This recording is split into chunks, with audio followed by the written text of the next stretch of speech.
Hi, I'm Louise and welcome to Yoga for Stress and Anxiety. To begin, we're going to come to the back of the mat and sit down on your heels, ready for child pose. You can take child pose with the knees as wide as the mat or close together. Simply lean forward and reach out your arms ahead, keeping a soft bend in the elbows. Bring the forehead to the mat if you can. If not, you can place a block underneath here to release any pressure. Take a full deep breath in, breathing into the belly, the chest, the ribs.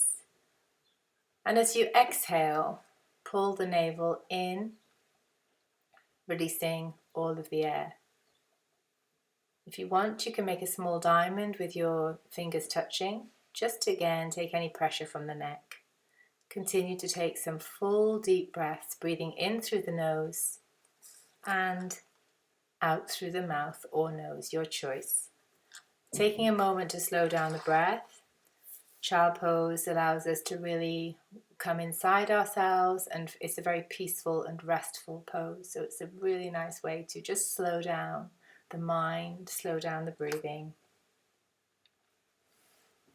Take the hands together and bring your thumbs behind your neck for reverse prayer, for a lovely stretch on the biceps and the triceps and the upper arms.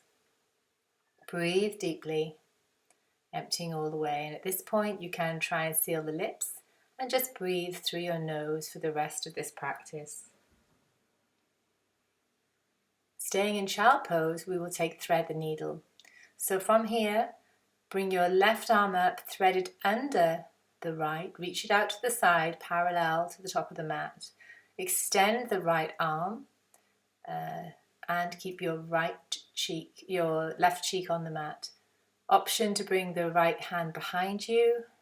Just to play around here and see which variation of this pose allows you to find length and ease in the spine.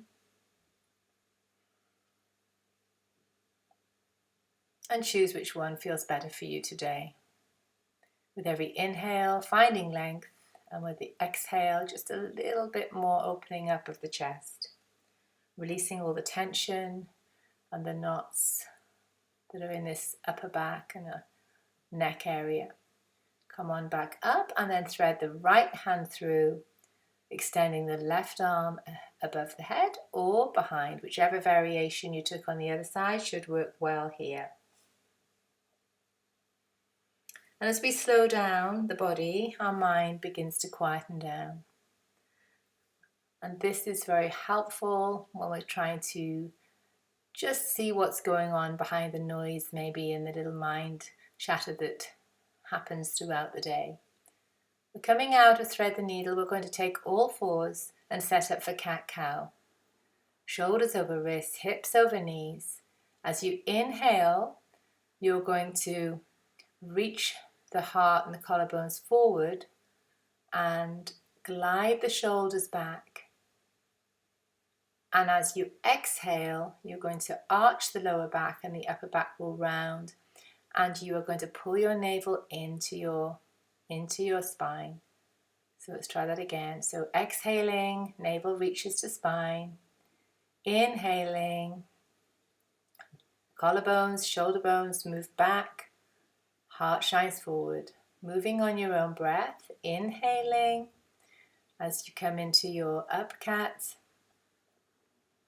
And just look at the horizon so there's no big stress in the neck. And exhaling as you come into your Halloween cat, spreading the fingers wide as well. Just moving them through, forward a little, ready for downward facing dog. So bending the knees, pedaling through the legs. Nice and easy, finding lots of movement and lots of mobility in our ankles, our toes, our knees, and focusing on length in the spine. Coming up onto our toes if that feels good. Then walking carefully to the top of the mat, keeping the knees deeply bent for our first forward fold. This forward fold or ragdoll pose is also a really soothing pose. It helps calm our nervous system, brings us more into the parasympathetic.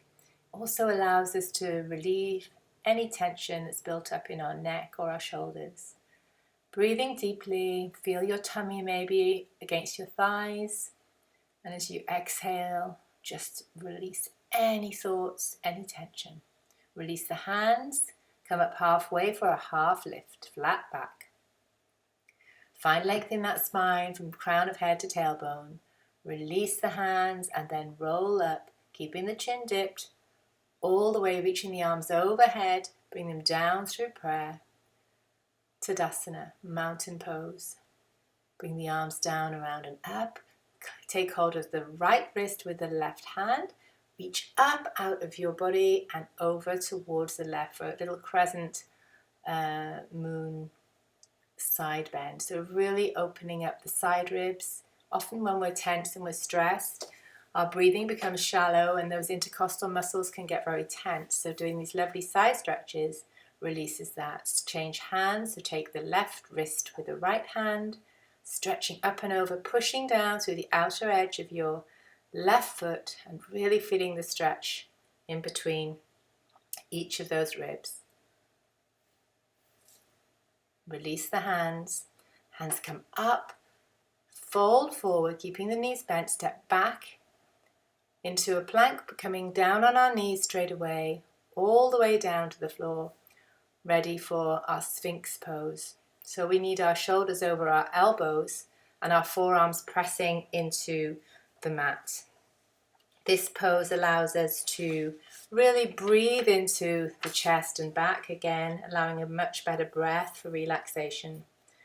So just checking your alignment, pressing the tops of the feet into the mat. Feel the opening across the chest. Breathe deeply.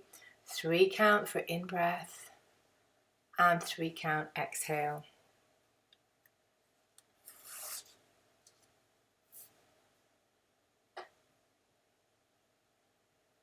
Tailbone is lengthening down towards the space between your heels. And your gaze is soft, maybe gazing at the top edge of the mat, pressing down firmly through each forearm, enjoying these quiet breaths, remembering to breathe in and out through the nose. Place the hands under the shoulders, push back into downward facing dog, and just notice if anything feels different before raising the right leg up and stepping it behind the left wrist for our pigeon pose. So for here, you can choose to stay on the forearms, or you can make a little fist with your hands. This is my preferred option. And put a little pressure into your third eye area. You can also use a block here. It feels very soothing. It brings our awareness and our attention in. And as we stay in this pose, we can perhaps remind ourselves that we often have the answers within ourselves and we need to just look in and listen to that voice, listen to that intuition, and have the courage to follow it. Breathe deeply and take a moment to see if both hips are square. So your left hip needs to push down a little bit towards the mat. And if this is not a comfortable pose, you can take the option of reclined pigeon, which is also a really nice hip opener. So staying here and breathing in, making your inhales and your exhales the same length. One more breath here. As you come out of pigeon, step back briefly into down dog, extend the left leg and step it through to the right side. And again, just taking a moment to make sure both hips are facing forward. And you can keep your front foot flexed or relaxed, whichever feels better on your knee. But for any knee trouble, please take reclined pigeon rather than this full half pigeon pose.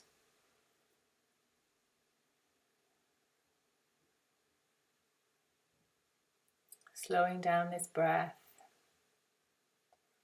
tuning into what's going on in your mind and being aware that often our hips are quite tight because this is where they say we hold our emotions. Coming out of pigeon, we're going to take easy seat. So you might want to sit up on a block for this. Raise the hands above the head, and as you bring the right arm down to your left knee, Take the left arm behind you for a nice seated twist. So again, we're going to find that lovely length from crown of head to tailbone. Breathe in, find some space, and exhale, just twist a little deeper, but trying to keep the head and neck out of it. Bring the arms back to center, raise them and back down to the other side.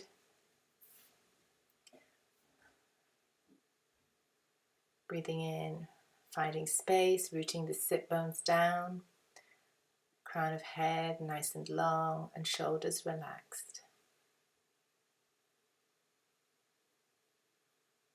Coming back to center, bring the arms up above your head, look up, bring them down through prayer, bringing them to heart center, which is just in front of your collarbone. Dip the chin, and then take one final breath here.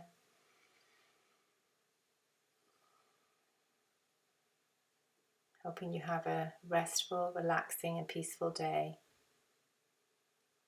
Namaste.